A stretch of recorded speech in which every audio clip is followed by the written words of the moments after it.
I didn't, oh, good morning, good afternoon, good evening, whatever time you're listening. This is Kathleen Caseman, and I only shared one thing that happened this year, and there were so many.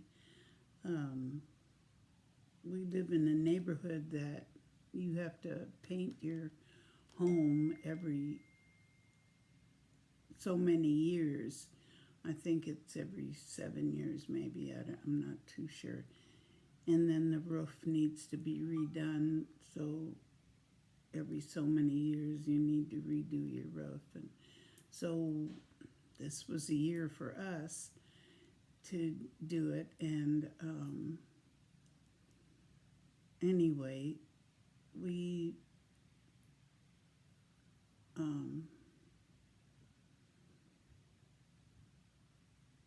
we again um, had, like I said, we don't hint, we don't tell people, well, we need to paint our house this year and it's going to cost X number of thousands of dollars. And, and Jim didn't want to get anybody cheap that just spray painted the house and it looked horrible after a couple of years. We wanted to get uh, somebody that did a good job and that was recommended. And this man has a good reputation here in Ocala, and he doesn't spray the paint on.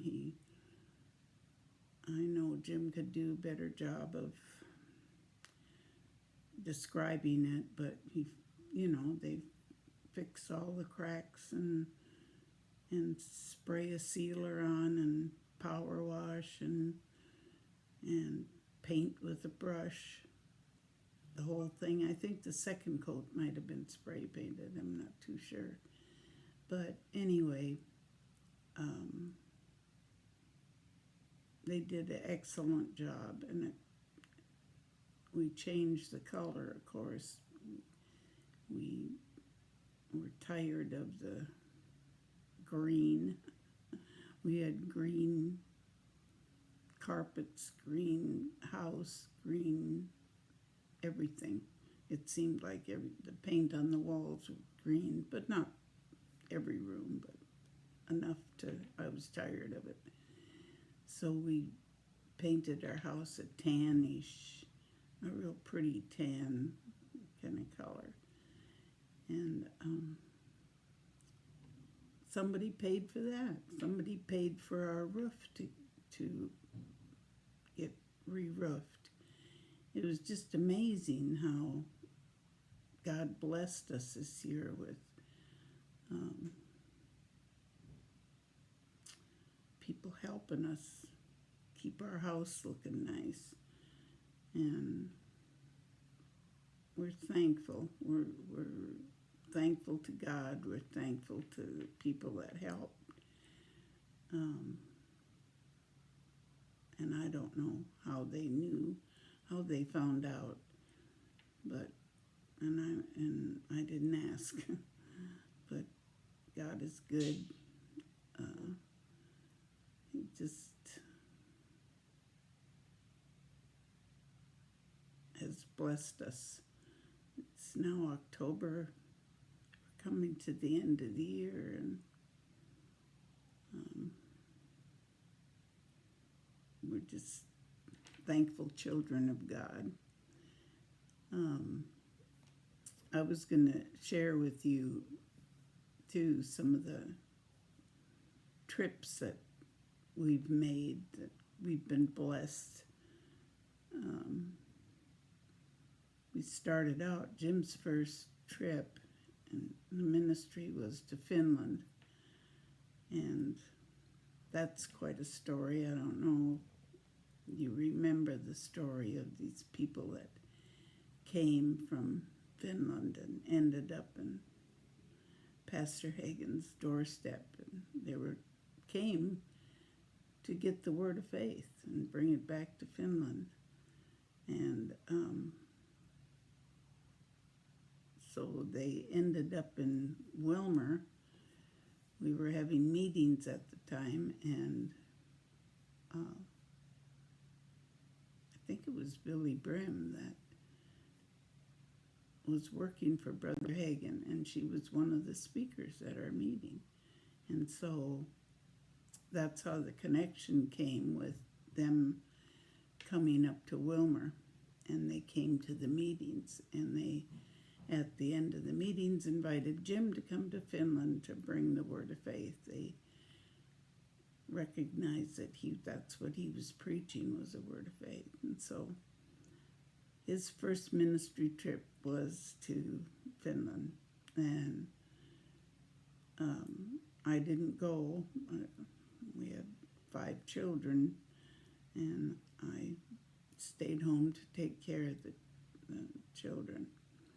And I'll have to get Annette to tell you the miracle story of how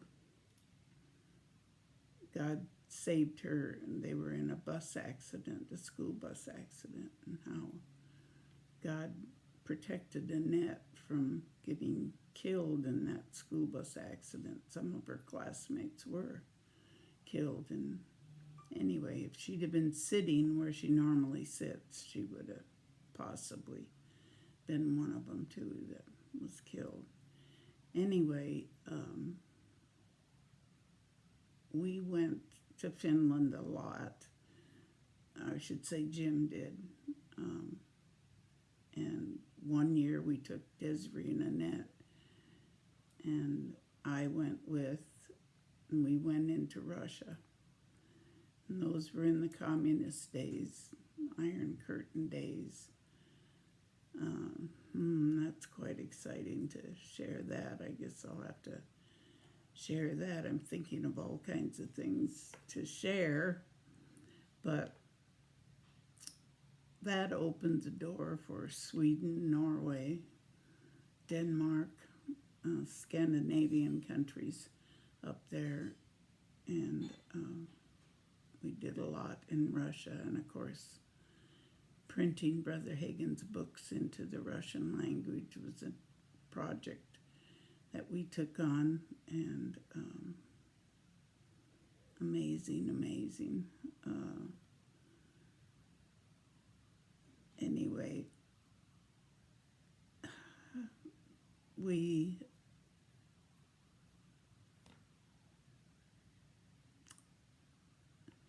I don't know where to go from here. I'm just, all kinds of things are coming to mind of our trips and our travels and how blessed we've been to go on these trips.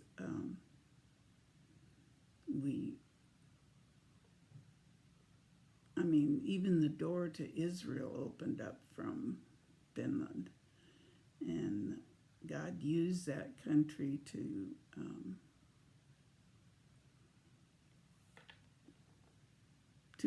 propel our ministry. We just so blessed. There was a man in Finland that took Brother Hagin's books and started translating them into the Finnish language. I'm not sure if he had a printing